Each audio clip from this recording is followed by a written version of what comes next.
On s'est réjouis dans le Seigneur. On s'est réjouis, frère. C'est juste un début. Un début.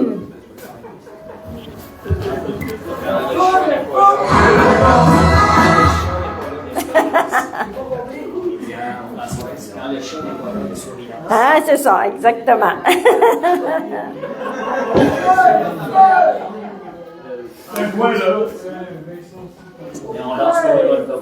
Et ce matin, on va commencer avec un petit verset que j'avais à cœur. C'est Matthieu 6. Matthieu 6, verset 25 à 33. Je ne sais pas si ma chère sœur Sylvie voudrait venir nous lire ça. Ah, Matthieu. Matthieu 6, il va le mettre. Matthieu 6, 25 à 33. OK.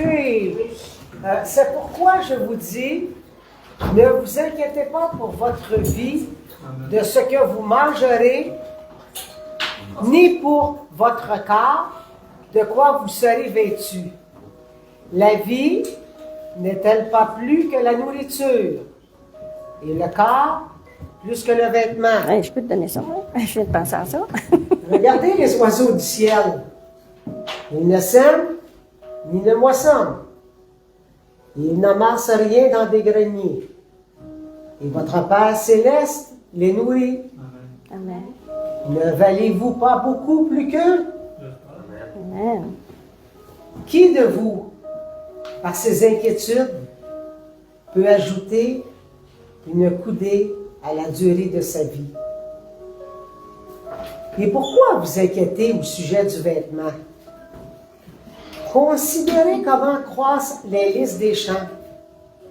Ils ne travaillent ni ne filent.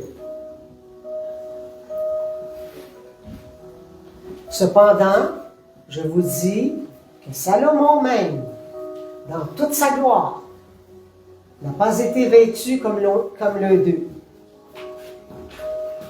Si Dieu revêt ainsi l'herbe des champs, qui existe aujourd'hui et qui demain sera jetée au four, ne vous vêtira-t-il pas plus à forte raison, gens de peu de foi? Ne vous inquiétez donc point, et ne dites pas, que mangerons-nous? Que boirons-nous? De quoi serons-nous vêtus? Car toutes ces choses, ce sont les païens qui les recherchent. Votre Père céleste sait que vous en avez besoin. Cherchez premièrement le royaume et la justice de Dieu. Et toutes ces choses vous seront données par-dessus. Amen. Amen. Amen. Et c'est ça. 34, non? Pardon? Arrête à 33. Moi, j'aurais à 33 aussi.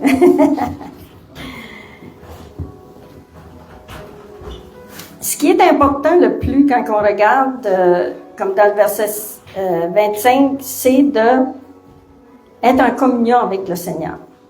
Si on a une communion vraiment avec le Seigneur, on ne s'inquiétera pas, on va savoir comment il peut pourvoir.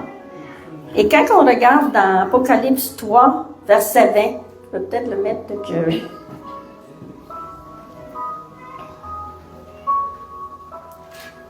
Quand il dit « Voici, je me tiens à la porte et je frappe. Si quelqu'un entend ma voix et ouvre la porte, j'entrerai chez lui et je souperai avec lui et lui avec moi. » Et qu'est-ce que ça veut dire si je me tiens à la porte et il frappe et j'entends sa voix?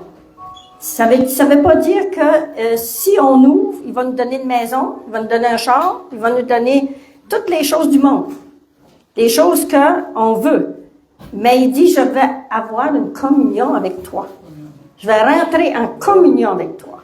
Et c'est ça qui est important de savoir, que la communion passe avant les choses, toutes ces choses-là. Puis c'est comme les oiseaux, il dit les oiseaux du ciel, ils s'inquiètent pas, ils savent en réalité que Dieu va pourvoir à chaque... Ils ramassent rien, ils n'ont rien dans leur grenier, mais ils savent que Dieu va pourvoir. Et une petite histoire que j'avais vue au début, j'étais chrétienne, c'est que c'était des hommes qui travaillaient sur un chemin de fer. Et à un moment donné, il y avait un pingouin, il y a un moineau, il s'était fait comme un nid en dessous. Et à tous les jours, quand les gens venaient travailler, les hommes disaient, ah, moi, là, ça va pas, puis moi, j'aimerais acheter cette maison-là, puis as-tu vu, lui, il y a plus que moi, puis c'était toujours la convoitise, c'était toujours d'essayer d'avoir plus, toujours inquiète. Et un jour, le pingouin, il dit au moineau, il dit, je comprends pas. Il dit, ils ont sûrement pas de Père céleste comme nous autres.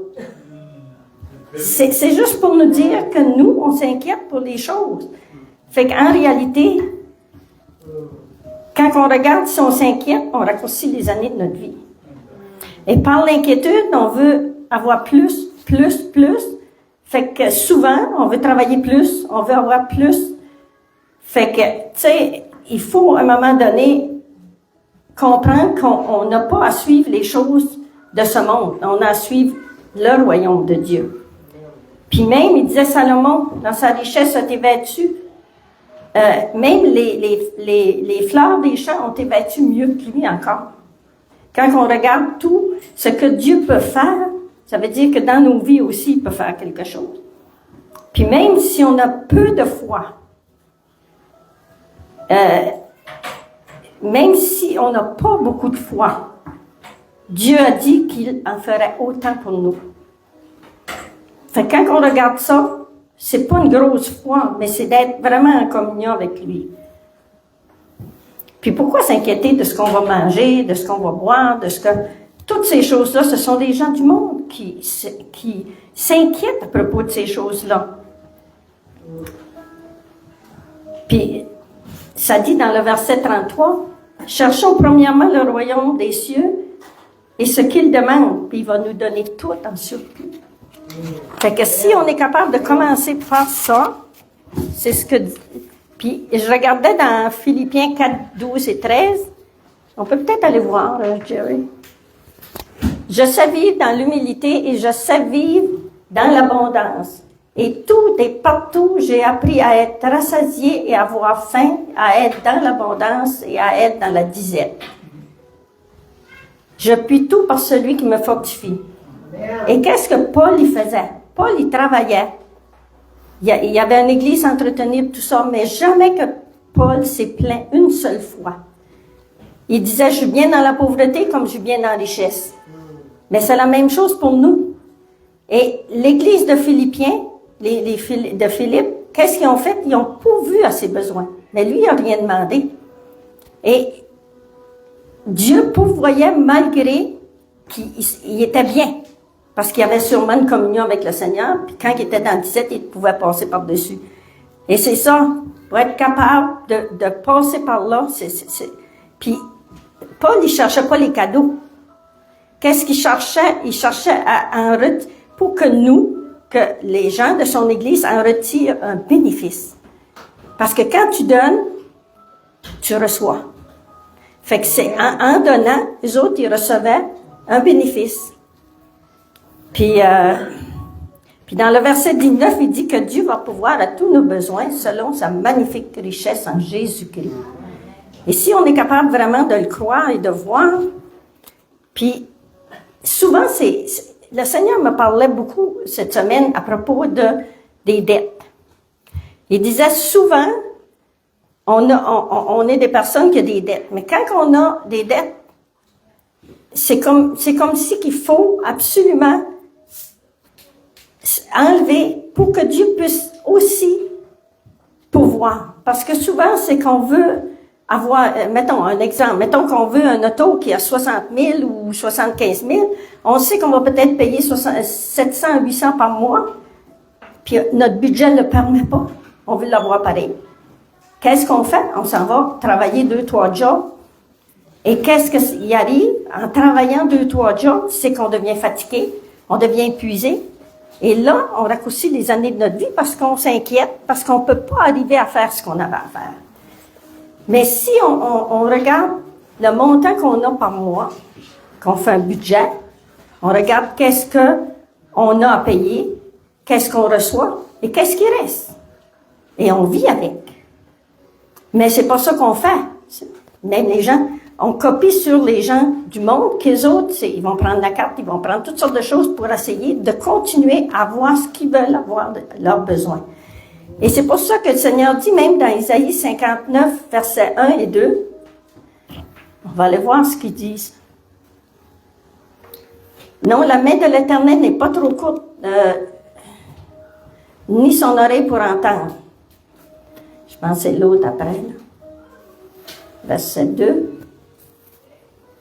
Mais ce sont vos crimes qui mettent une séparation, vos fautes en réalité, entre vous et Dieu. Ce sont vos péchés qui vous cachent sa face et l'empêchent de vous écouter. Et souvent, quand on a, je prends cette chose-là parce que moi, autant dans le bateau comme vous autres, j'ai vécu ces choses-là. Et je ne prospérais pas. Et chaque fois qu'il fallait que j'aille chercher à manger à des places où il y avait du manger, j'étais pas capable, j'allais à l'épicerie, je comptais chacune de mes scènes parce que j'étais acculée. Et à un moment donné, un jour, Dieu m'a dit, consolide tes dettes. J'ai pas écouté tout de suite. Et à un moment donné, j'ai écouté, je l'ai fait, ça fait 5 ans. Et je finis au mois d'août de payer ma petite dette que j'avais pour les prothèses, puis un petit peu les cartes. Mais depuis ce temps-là que je prospère. Je prospère continuellement. Amen. Dieu m'a même donné un auto. Je paye 60 piastres et 99 d'assurance par mois. Même quand que j'ai eu mon auto, un frère chrétien, il est arrivé, il m'a dit que je te donne une enveloppe. Il dit, ben, parce qu'il va falloir que tu payes ton gaz et tout ça. Quand j'ai ouvert l'enveloppe, j'ai resté tellement surpris. Là, il y a un frère chrétien qui dit, bon, on a acheté des téléphones. Moi et ma femme, on te donne notre cellulaire. Moi, j'ai 16 gigs, mon téléphone gèle tout le temps. Il y a 128 gigs. Et là, je me disais, Seigneur, comment ça, Seigneur, que tu m'arrives avec tout ça? Mais je ne vais pas le chercher, j'attends que Dieu. Parce que si je vais le chercher, je n'ai pas le moyen de le faire. Mais je regarde comment Dieu, moi, je vous amène mon expérience pour vous aider. Parce que les églises, il va falloir, à un moment donné, qu'on soit sérieux. Parce que plus que ça va aller, plus qu'on va avoir de la misère. Et moi, je vais à l'épicerie aujourd'hui, je regarde même pas. Si j'ai envie de le manger, je le prends. Je peux me le permettre. Avant, je ne pouvais pas. Mais j'ai vu, quand je travaillais comme préposée, il y avait une dame, elle travaillait, elle, 3-4 jours. Elle travaillait tout le temps. Je disais, mais comment tu fais? Ah, ben moi, je veux une belle retraite, puis je veux faire des vacances.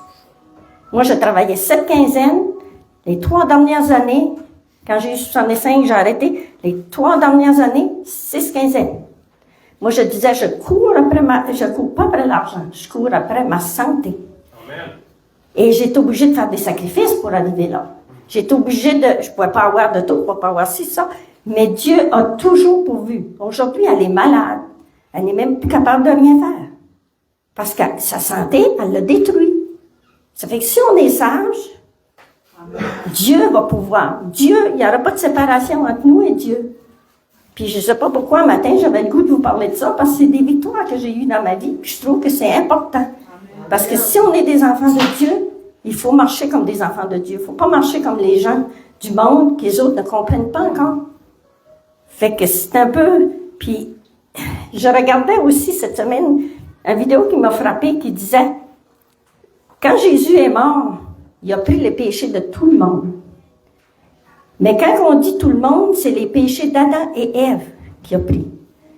Pourquoi qu'aujourd'hui on est sur la bénédiction au lieu de la malédiction? Il a enlevé cette malédiction-là. Mais aujourd'hui, quand on accepte le Seigneur, en réalité, on a le Saint-Esprit qui est avec nous pour nous convaincre du bien et du mal. Et là, c'est notre responsabilité à nous, quand on fait un péché, d'aller se repentir et être en règle avec Dieu. Mais les gens, des fois, ils confrontent ces choses-là, parce qu'en réalité, Dieu a voulu nous donner la bénédiction, il est obligé de payer pour tout le monde pour ces choses-là. Fait que, tu sais, puis aujourd'hui, ben, essayons d'être plus sages et plus comprendre qu'est-ce que Dieu veut. Mais comme je vous dis, l'important, c'est d'avoir vraiment une relation personnelle avec le Seigneur. C'est d'être ancré avec lui. Puis, on fait des erreurs. Mais le Seigneur dit, c'est humain de tomber, mais c'est divin de se relever. Fait qu'on se relève, on continue. Puis, le Seigneur, tu sais, parce que on sait que si on mène une barrière devant Dieu, ben après ça, on dit, ben Seigneur, tu ne pourvois pas, tu fais jamais rien, mais c'est nous qui le faisons. Fait que moi, c'est juste un petit exemple que je vous donne pour vous aider à voir là-dedans, parce que j'ai eu la victoire à ce niveau-là, puis je trouve que c'est important. Fait que c'est un peu ce que je voulais partager aujourd'hui.